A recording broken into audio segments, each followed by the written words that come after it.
What's up, folks? Dr. Eakins is here with another video. We're talking all about the hidden curriculum, how school culture sends messages. And this is important because, yes, we definitely talk about the academic side of things, grade point averages, the whole nine. However, there is a culture that each school has. There's the unwritten rules, if you will, that comes up when it comes to being a student or even being a staff member. And we're going to be talking about what are some of those signs of the hidden curriculum and assimilation. We'll talk about social learning theory. So stick with me. Let's have some fun. So what is a hidden curriculum? It's not about what's printed in the textbook or posted on the classroom walls. It's what students learn by watching, listening, and experiencing school culture. It's how they learn the real rules, not the ones we say out loud.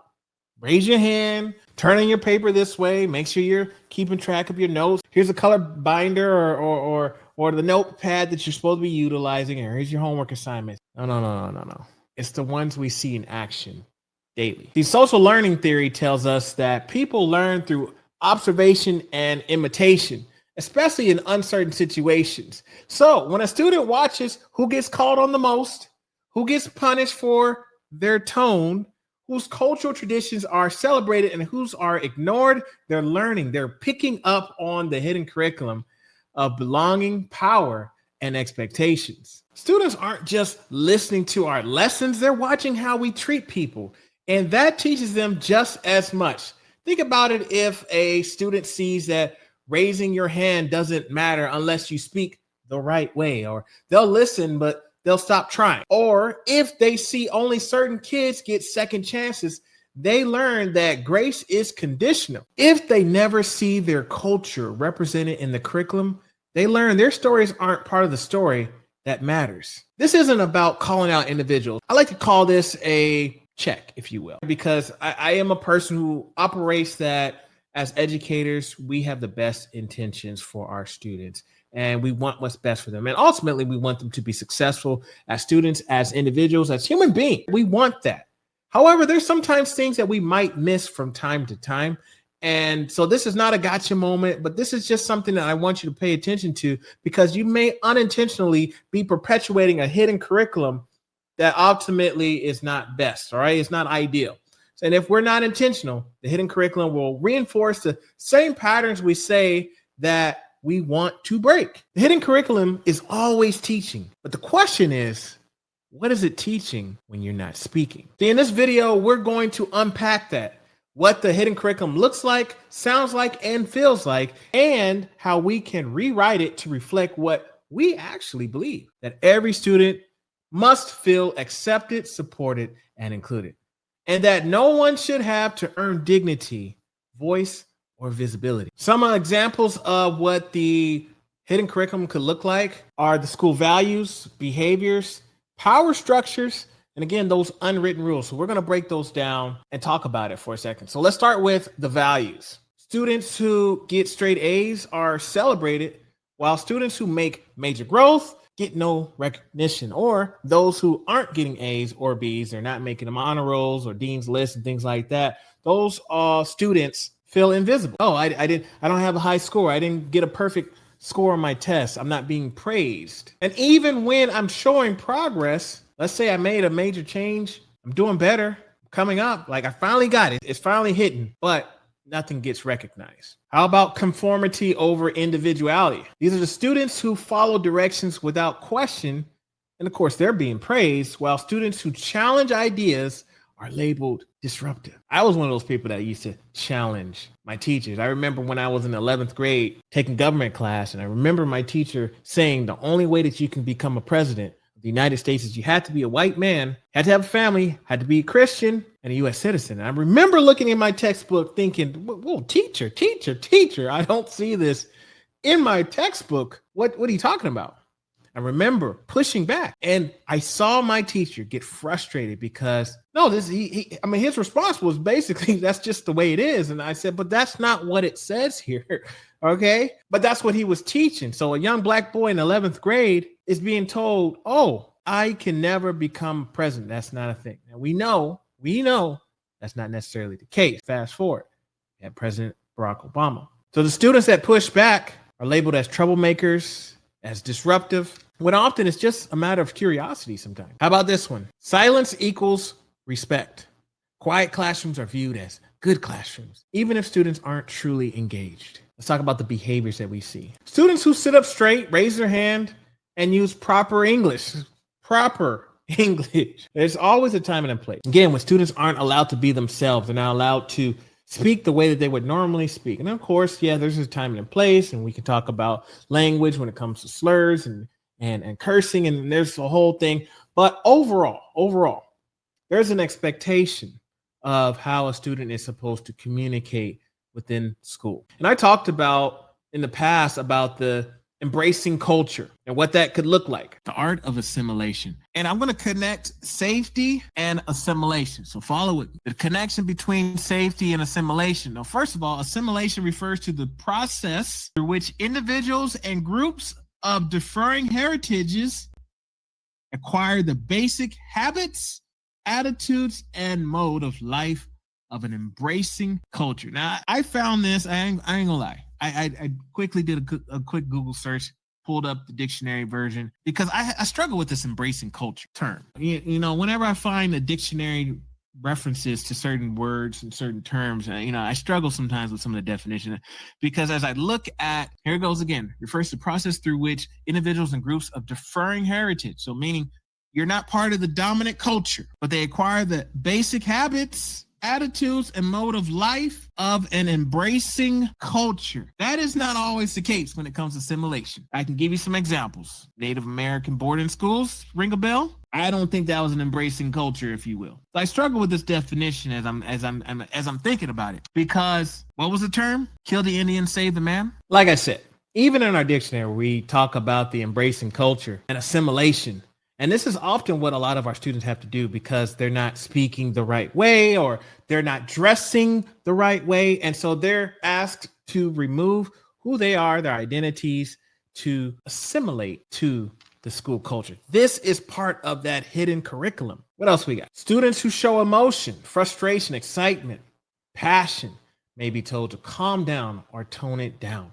How many times do our students get excited? They're in the mix. They're right into the class. They're all on the assignment, and they get excited. And maybe you see, students are going back and forth, and it appears that they're arguing or they're too loud or they're being disruptive. But the question I like to ask teachers who tell me about these type of situations. The question I like to ask them: well, were they on topic? You are facilitating and engaging.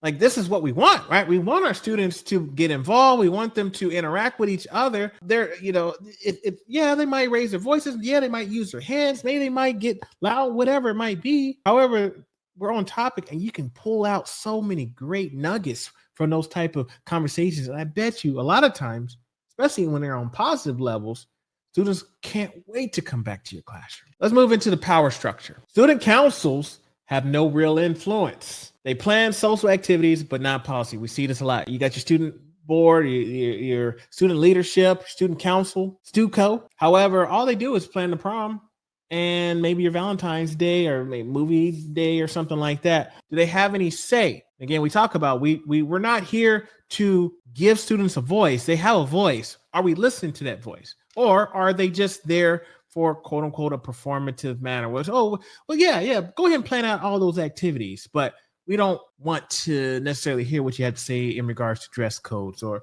in regards to homework or any of those kind of things. Just stick to the social events. What about this? Discipline decisions are made without student input, even when students are directly affected, or administrators lead all meetings. Teacher or student voices are rarely central. The last one we're going to talk about is the unwritten rules, such as your dress code is enforced more strictly on girls and students of color. We see this all the time. I saw somewhere where they were talking about how we have an issue with hoodies and do-rags, but a messy bun and a beanie doesn't seem to be a problem. Again, thinking about those unwritten rules. And I always say, is a hoodie, is a do-rag, beanie, messy bun, is that going to impact the student's academic ability or not? Are they going to fail a test because they had on a do-rag? What about students learn which teachers they can joke with and which ones you don't quote unquote mess with? Or there are social hierarchies, such as athletes, honor students, or kids from certain neighborhoods get different treatment. At the end of the day, whether we mean to or not, every hallway policy and interaction sends a message. Again, best intentions. I'm just going to assume we're not doing this on purpose, but we're sending a message with policies, what we present in our classrooms, some of our protocols, celebrations that we do, who we celebrate, who we call on, those type of things. We're sending a message. Again, unintentional. Let's move into some examples of the hidden curriculum, what this could look like. And then, of course, we'll wrap things up with some strategies like always. So one thing that we got to pay attention to is who gets praised and for what, whose holidays and histories are celebrated, who gets called on most in class, what behaviors are labeled as disrespectful, and then what students' voices are included in decision making. Who gets praised and for what? Is it only the students who turn things in on time and raise their hand politely? Or do we also recognize the students who advocates for their peers? When Johnny looks out for Mary, do we say, you know what, Johnny, thank you for looking out for Mary. We didn't even notice, you're a good friend. You're a good peer. Or who keeps showing up even when life outside of school is hard? Then let's think about whose holidays and histories do we celebrate? Because if we only make space for quote unquote mainstream or traditional holidays, or only mention certain cultures during designated months, what messages does that send to students who never see their traditions acknowledged? Let's take a look. Here's some holidays that you'll typically see recognized in school. Christmas holidays, and shout out to those who have transitioned from Christmas break to winter break. But you also see Easter holidays, and sometimes we don't say the holiday. Just there'll be a day off. So maybe we'll pack in a professional development day for Easter. So we won't say the Easter break, but we'll have PD day. School will be out basically during that time. Or Valentine's Day. We do a big thing for Valentine's Day. We have the kids, elementary level. We have the kids passing out those little candy grams or whatever you got going on. St. Patrick's Day. You got to wear green. Come to school wearing green. Thanksgiving, of course. And then Halloween. I remember as a kid, I wasn't allowed to do Halloween for religious reasons. So like these little things. And some of the stuff that we don't recognize are Ramadan, Yom Kippur, or Rosh Hashanah, or Lunar New Year. And we'll say Columbus Day instead of Indigenous Peoples Day, or we won't even recognize it at all. Dr. King's Day, sometimes we just call it a day of service. Like there's different things that we do. Again, we may not mention those quote unquote traditional or mainstream holidays. We won't call them that because we want to be politically correct. However, we'll still take the day off or we'll pack it into our school calendar as a professional development day or something like that. Or like I said, a day of service, things like that. And then there's so many different holidays that aren't recognized that a lot of our students pay attention to. One of the big challenges with this, especially those holidays that we do not observe or recognize, is students might be absent for these holidays, Chinese New Year, things like that. Students might come in famished or they're fasting during the day and they're still expected to perform. I've seen situations where we look out as teachers, we look out at our classroom and we assume, I don't have any Muslim students in this classroom, so we should be okay to plan a major test during this holiday or during this time frame.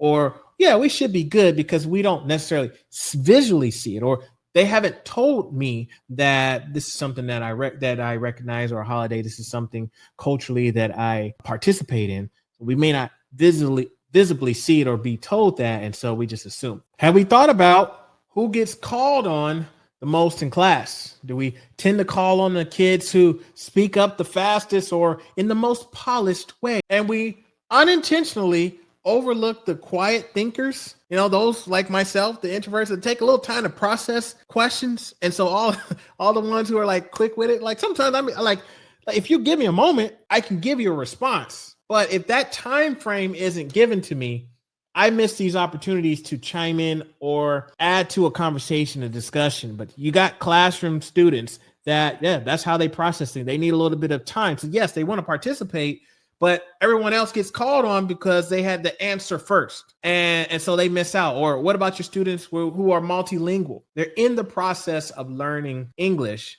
and they might miss these opportunities to, again, contribute to the conversation. We cannot forget about students who are labeled as being disrespectful because of maybe their tone, their intensity, their passion when they're responding or when they're participating in the classroom. It might be called out for not following protocol. Yeah, eye rolling, sucking your teeth. That might be called out instant. Like we can address that. But what about ignoring a student's raised hand for half the class period? Or some students get written up for their tone or their body language. That in another context, such as a student that might have their head down, and we talked about on a cultural basis, sometimes that's acceptable in certain cultures. Having you bowing your head is a sign of respect. So sometimes the body language that a student is displaying in other contexts or from another student might be brushed off. I've talked about social learning theory and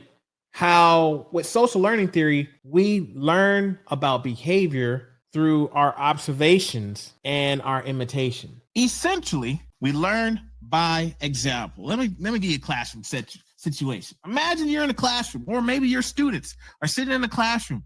Maybe you got first graders, second graders, third graders, and they're in your classroom. Beginning of the school year, you've already given them the classroom protocols. Okay, this is what you do when you need to sharpen your pencil. You raise your hand and you go and do your thing. Sharpen your pencil, come back, blah, blah, blah. I remember when I taught second grade, what I used to do was I said, you throw up a number one finger, that meant that you needed to sharpen your pencil. You need to get up or throw something away. If you throw up a number two, that meant that you might actually have a question, so I could kind of tell, like we had hand signals when I taught second grade. And so when a classmate sees one student do the correct, quote unquote, correct behavior in that class, and the teacher praises them for oh, good job, Johnny. I'm so glad that you did what you're supposed to do. You put your pencil away, or you sharpen your pencil at the right time. Or, you know what? I see how you're treating Mary. You're so kind to Mary. You noticed that her shoe was untied. Went down there and tied her shoe for her. Thank you for what you're doing. So what happens when the other classmates, all the peers in that classroom, start to see that there's certain behaviors that happen and the teacher praises them for that behavior? They're learning by example. Another way that we can maybe put this is think about riding a bike, right? Often we have learned to ride bikes from watching other people ride bikes. In addition to maybe our parents or guardians or someone significant in our lives helped us out during that process. But there had to have been some sort of an example at that time in order for us to learn those steps. Whose voices are included in decision making? Do we only bring in the student leaders, your honor rolls kids, or do we make sure we're also hearing from students who don't usually get a platform? All of these things, the way we praise, the way we listen, the way we enforce rules, they shape that hidden curriculum, and they're teaching students what we really value. It's in the dress code, the discipline policy, the seating chart, even the morning announcements. The hidden curriculum is always speaking. The question is, what is it saying? We may not think about it, but at the end of the day, recognition isn't about perfection, it's just about being seen. Student that's really trying their best, a student that has made some progress. Are we recognizing students in that capacity? Those who have shown growth from maybe quarter one to quarter two, or those students that have really been putting in a lot of effort, or those students who they're still showing up, they're still doing their best, they're still, as my kids say, locked in. I think it's important that we look even deeper into what students' voices are included in decision making, because again, this is something unintentionally that we miss a lot. Such as, we'll praise students that, will involve our student council members. These students are often selected or invited to represent the student body, but they usually reflect a small, high-achieving, leadership-ready population. Or your honors and AP students, their voices are trusted because they're seen as, quote-unquote, responsible and academically successful, reinforcing the idea that achievement equals what? Credibility. All right, how about your outgoing or popular students? They're visible, well-liked, and easy to spotlight, so their opinions are frequently sought during school events or planning activities.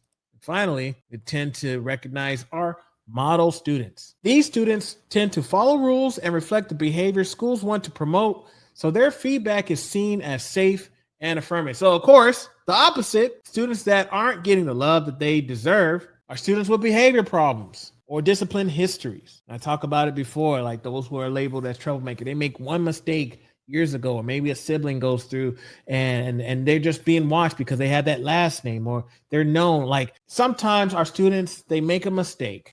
That's a bad choice. They get in trouble. And it's like they can never get out of that situation.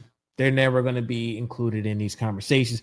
You won't see them invited to student council. Again, teachers develop that bias towards them because, oh, they heard about this student. Students in special ed or credit recovery program. These are students that aren't involved in decision making. LGBTQ plus students sometimes, or students of color or other marginalized groups. And of course, students who are quiet, reserved, or new to the school, they miss opportunities to be a part of the decision making. Now, here's a question for you. Think about the last time your school gathered student feedback or made a decision that impacted students. Who was at the table? And just as importantly, who wasn't? All right, you know me, I'm going to bring in strategies because that's what I do. So let's shift the focus now from identifying the hidden curriculum isn't all bad. It's just often unintentional. You've heard me say that throughout this presentation. And if we're not naming the messages we're sending, we're probably reinforcing the ones we never meant to. I'm going to give you 3 ways that we can rewrite the hidden curriculum. And the first one is normalizing multiple ways of being smart and successful. Schools tend to define success through a narrow lens, such as your GPA, test scores, how fast you can finish something, or how quietly you can sit through a lesson. What about the ones who mediate fights in their friends group, or who's emotionally intelligent beyond their years? What about the kid who's not great at algebra, but lights up when they're building something with their hands? If we want more students to feel like they belong, we have to expand what we celebrate. More than one way to be enough. Okay. Now, the second one is we have to celebrate student voice, culture, and yes, that pushback, resistance. I know we don't always like it, but resistance gets a bad rep in school. But a student who speaks up, who questions the dress code, who pushes back on a reading assignment that doesn't represent them, that student is engaged. They're paying attention. They're telling us what they need. That's not disrespect. That's advocacy. And if we shut that down, we're not just silencing voices, we're silencing belonging. When students see their language, their community, their stories reflected in school, they don't have to leave parts of themselves at the door. And that's what creates true connection. Okay. The last one, and this is a big one, we got to examine our own systems, the rituals, the routines, the policies we uphold without question, because those things send messages too. If our award ceremonies only highlight a certain kind of student, what are we telling the rest of the students? If our discipline policy punishes emotional expression, what messages are we sending to students with trauma or neurodivergence? If our hallways only celebrate certain cultural holidays, whose traditions are we treating as optional? This isn't about guilt. It's about being honest enough to say, this wasn't designed for everyone. And now we're going to redesign it with everyone in mind, because we can't fix what we don't name. And the hidden curriculum, let's make sure it teaches every student you are accepted, supported, and included. You are valued and you belong here. The last 2 I want to give you is, you know what? It might be time for a culture walk. One of the simplest and most revealing tools we can use to examine the hidden curriculum in our schools is a slow, intentional walkthrough of your school space. And as a school administrator, but look at it through a student's lens. Better yet, as a new student, one who walks in on day one and doesn't know the hidden rules yet. And as you walk, ask yourself a few questions. What do I see on the walls? Who's represented in the images, posters, and bulletin boards? Whose accomplishments are being celebrated? What languages do I see? What is the vibe in the front office? Warm and welcoming, or sterile and distant? Is there a place in this school where I'd feel like I belonged if I didn't already know anyone here? Here's the truth. Students pick up on stuff instantly. If they walk into a school and never see someone who looks like them, talks like them, or thinks like them, they notice those things. If the school celebrates football, but not robotics, AP, but not credit recovery, Christmas, but not Eid, they notice. And if their first impression is cold, confusing, or judgmental, it might take months to undo that damage. That's why the culture walk is how we move from what we say we value to what our environment actually communicates. Because if the walls could talk, they already are. And this isn't about blame, it's about awareness. Because once you start noticing what your space is saying, you can start being intentional about what you want it to say instead. So I encourage you, grab a notebook, take 20 minutes and just walk. Don't overthink it. Just look, feel, and reflect, because school culture isn't created by chance. It's created by design, and that design starts with what we choose to pay attention to. There's one message I want to leave with you. It's this: belonging doesn't happen by accident.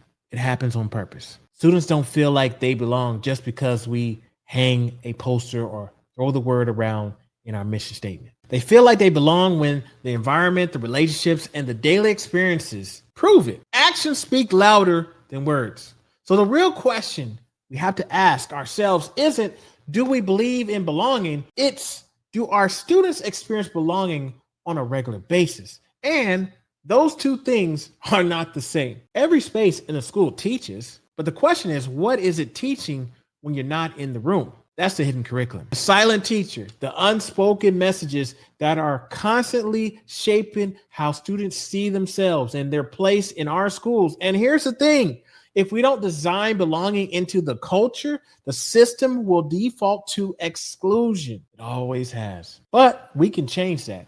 And it doesn't start with the program. It starts with us. So here's 3 questions that I want you to ask yourself. What messages is my classroom or school sending without saying a word? Who feels seen, supported, and celebrated here? And who's still waiting for someone to notice them, even in this space? Because if a student has to shrink to fit in, if they have to be a part of the embracing culture, that's survival. Belonging isn't about fitting kids into our mold. It's about expanding the space so they can show up fully as themselves, loud, brilliant, emotional, evolving. That's the kind of learning environment that changes lives. And yes, it takes work.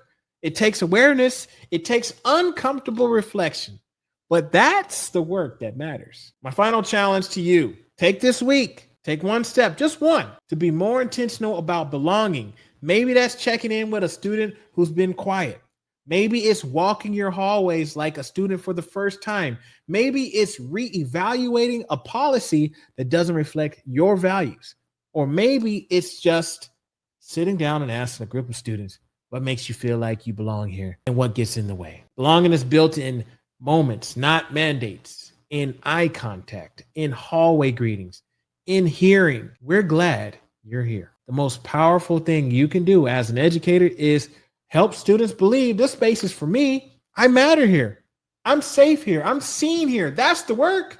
That's the culture that we want. And that's the legacy we get to leave, one student, one decision, one intentional moment at a time. Belonging doesn't just show up, it's built. And it starts with us. If this message resonated with you, let me know in the comments. Hit like, subscribe, and share with a fellow educator. Peace.